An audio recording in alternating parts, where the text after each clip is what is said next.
आज माझ्या किचनमध्ये एक्स्ट्रा ऑर्डिनरी गोष्ट घडणार आहे, ती म्हणजे अंडा करी.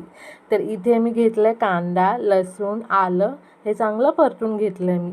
आणि सुकं खोबरं घेतलं आहे, ते पण चांगलं परतून घेतलं आहे मी.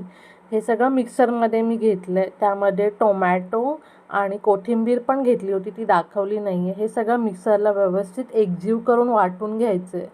तेलामध्ये कढीपत्ता आणि ते जे वाटण बनवलं आपण ते टाकायचं आहे. ते वाटण व्यवस्थित तेलामध्ये परतून घ्यायचे. त्याला तेल सुटलं पाहिजे असं. हे बघा कडेने जसं सुटतंय तसं. त्यामध्ये त्यानंतर आपण हळद, लाल तिखट, धणे जिरे पावडर, परत लाल मिरची पावडर हे सगळं टाकायचं आहे.